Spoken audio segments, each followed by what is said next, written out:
Hey, huckster here. Got me a couple of tomato plants, 3 or 4 right here, coming along pretty good.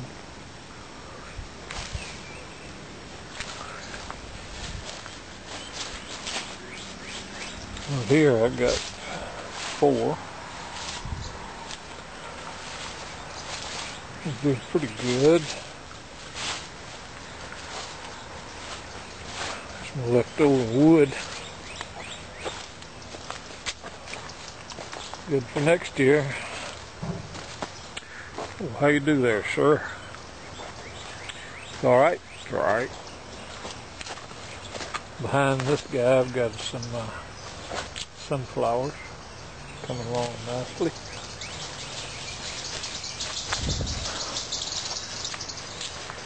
Here I've got some more tomato plants, kind of slow. I started all these plants from seeds from tomatoes I had last year. Cheaper that way, especially when you ain't got no money. And down here I've got like 10 tomato plants up here.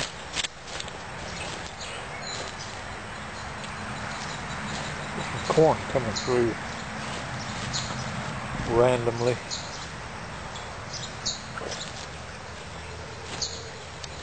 All these tomato plants were planted at the same time. Some are much bigger than others.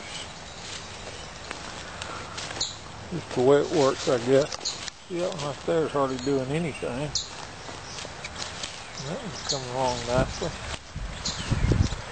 Then I got 1, 2, 3, 4 rows of corn there that were planted a little later.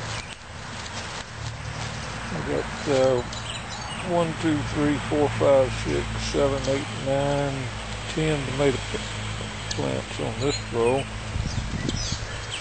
And I've got some more corn.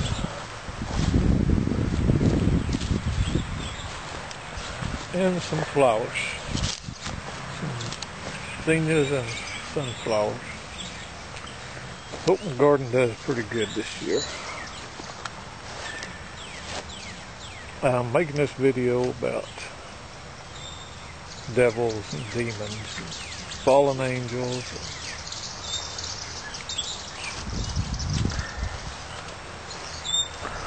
In the Old Testament, devils or demons were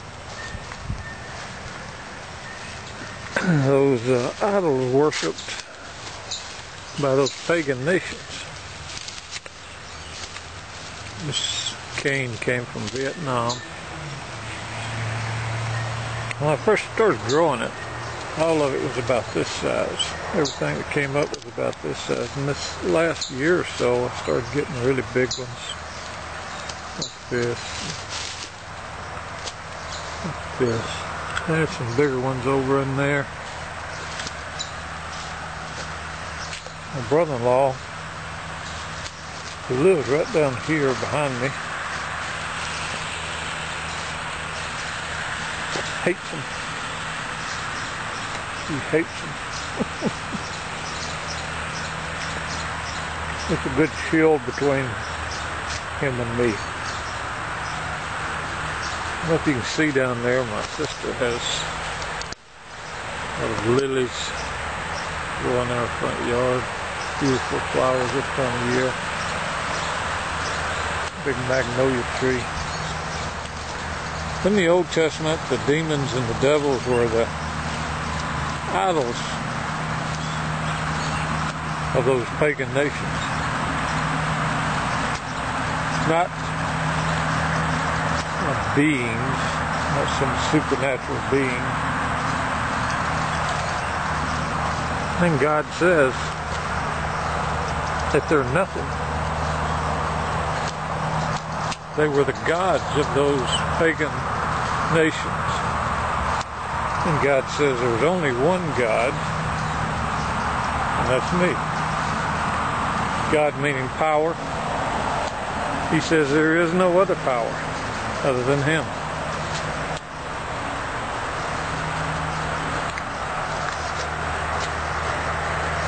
You know, in the 4th, 5th century, 6th century. Origen, Augustine, a lot of those people believed in Platonism, where every person's soul went on to become some kind of spirit, evil spirit or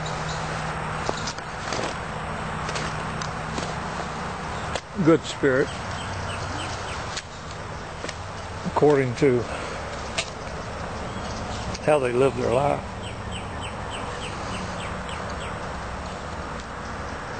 And those early church fathers that believed those things had a lot to do with what we believe in today. Those early churches went around executing people that believed differently than they did. A good way to wipe out any other kind of thought. Today, people just want to use technology to override any other kind of thinking other than their kind of thinking. But when they start talking about angels being cast out of heaven,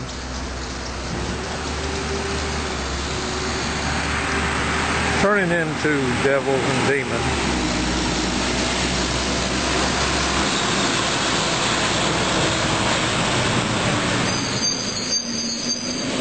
there's a trash man going down the street. He'll be coming back up to get mine here in a little bit. What they're doing, by saying that angels actually sin, or blaspheming angels. The Old Testament tells me that they cannot sin.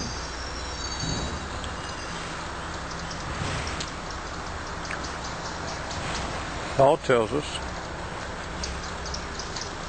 all the angels were created ministering spirits, and that God created them for His pleasure, and that His pleasure He does receive from them.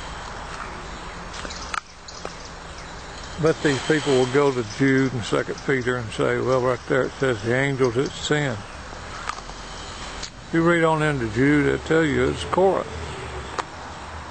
Those people that went against Moses.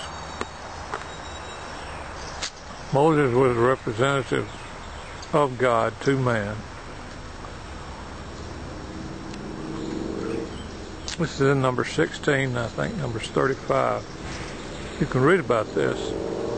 The earth swallowed them up, to be held in chains of darkness until the day of judgment. Chains of darkness is the grave. They were dead. So if Peter and Jude are saying that these angels, which can be translated as messengers, human messengers, are to be held in captivity until their judgment. They're dead. They're in the grave. They're in the darkness. Christians today will have them roaming around the earth. Don't know where they get that.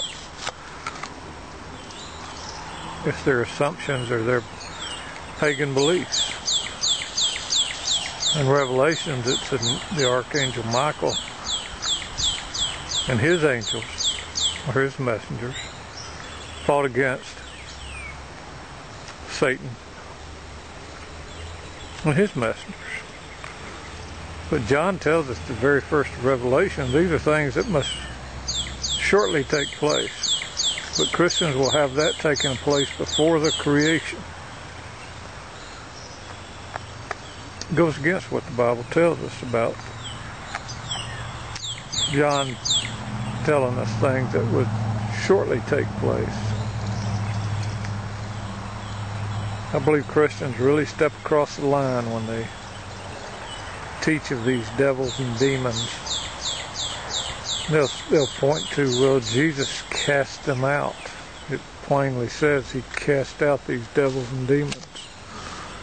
In most all these cases,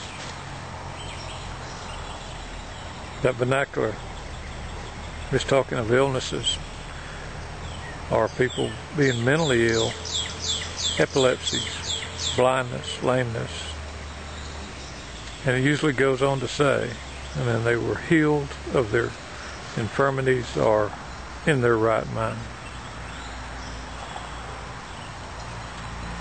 Jesus spoke Aramaic, and the Aramaic language, devil meant somebody with wrong ways of thinking, wrong ideas, promoting falsehoods, false teachers. And the demons were the illnesses, epilepsy, so forth.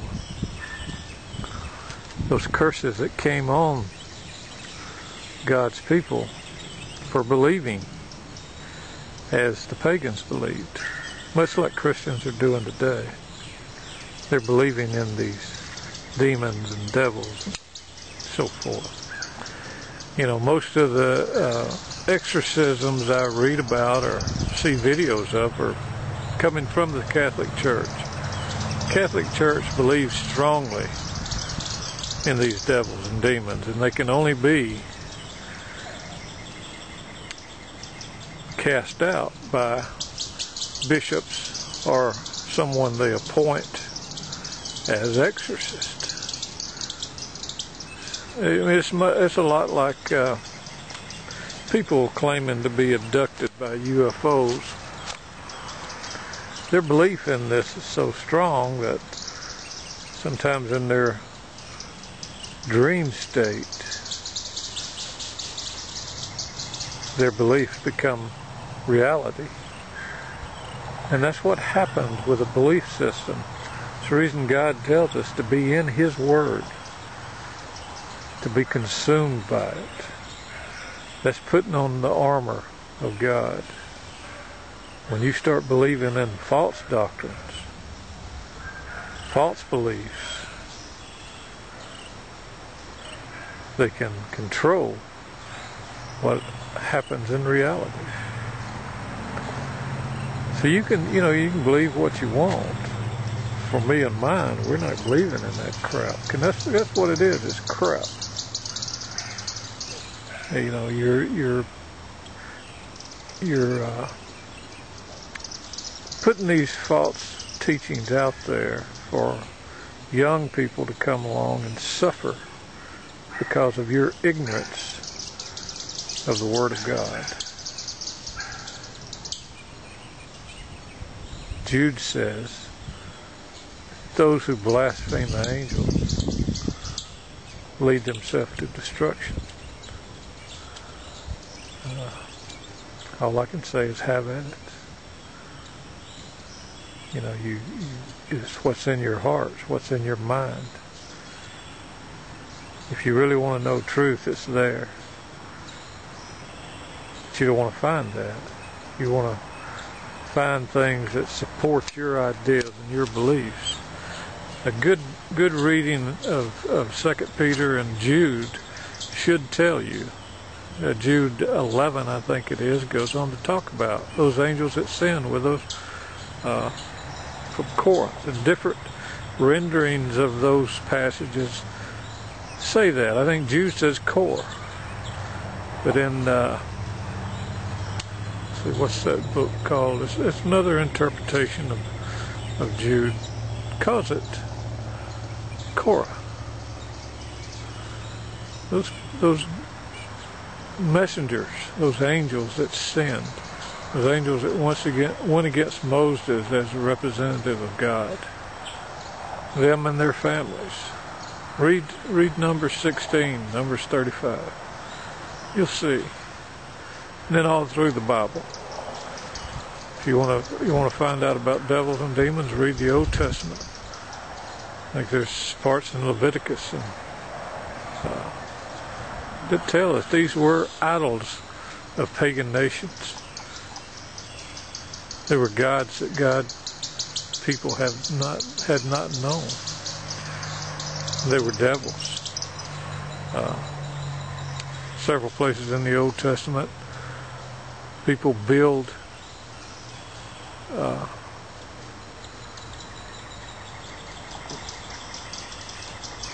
worship to these devils. God says they're nothing. There's only one God, and that's Him. There's only one power, and that's Him. Christians will go to Ezekiel or Isaiah to say that this is Satan that was cast out of heaven. In both those passages, there's no mention of any devil, demon, Satan. It's talking about men. The rulers of Tyre, the ruler of Babylon. But, believe what you want. But I believe you'll reap your reward for this.